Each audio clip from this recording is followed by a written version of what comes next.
I'm curious your take on Mr. Beast recently on a podcast, the Flagrant podcast, revealed that he turned down a $1 billion offer for his YouTube channel. And he said, I'm clearly not looking to sell at this point. He said maybe if it was 10 or 20 billion, I would even consider it for now. That would make me more comfortable handing over the keys to my kingdom. But ultimately, I think it could be worth way more. I think people on the outside of what's happening in the YouTube world and the content world are absolutely shocked by that. But from your perspective, do you think that he made a bad call, or do you think that he's exactly right? He's way undervaluing what it is. Well, I mean, a couple things. One, your business is worth whatever the market is willing to pay you. We don't have the details of what was offered to him, but let's do some basic math, okay? So I just pulled up his channel. His most viewed video is 293 million views. It's a 25-minute video. That's the $456,000 Squid Game that he did, which was all over the place. And one note about that as well is he's also doing multiple different channels, of course, absolutely. Quality dubbed. Absolutely. And so his most viewed video, Squid Game, is actually higher in another language. And I'm aware of that. But here, let's do this together. So Super Bowl commercial, you do 30 seconds. What are you paying? $5.2 million, give or take, right? And Super Bowl gets roughly 100 million views, okay? So if we take 300 million people watching the Super Bowl, which is the number here, not including all the other stuff, which means a 60-second clip in this 25-minute video is what? $16 million, okay? So if he's able to get 1 billion views because it's in other languages, then that means that's now a $50 million one video on that number. Then you take that, I don't know how many videos he's got. If we go over here and we see how many videos he's uploaded, he's got total 17 billion views.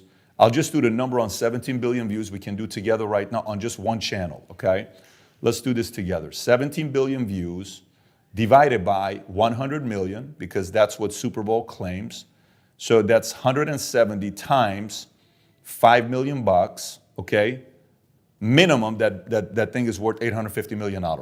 So one channel, so I've never even been asked this question, nor have I done the math.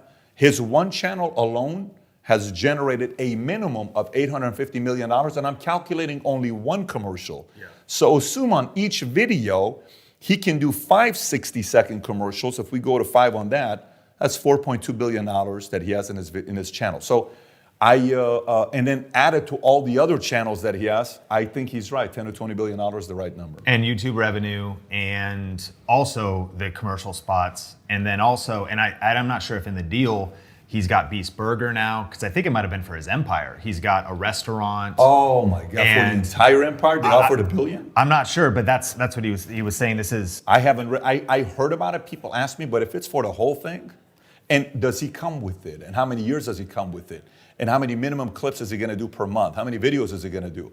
If all of that comes together, I think he's right. It's a $10 billion. No, I wouldn't be selling it less than $10 billion. Yeah, and he has a chocolate bar, and that's already in Walmart now. Yeah. And so even off the momentum of his brand, I mean, of course, there'd be diminishing results, but that's fascinating. So what do you think that speaks to in terms of, do you think that there's still a big disconnect between the old media world and the new media world respecting a content creator like Mr. Beast, and traditional media still being, the weights are not balanced in terms of maybe understanding what this is worth, or do you think it is accurate? Okay, so, I mean, but none of that is anything new. Meaning, I'm Armenian and I'm a Syrian, born and raised in Iran, right?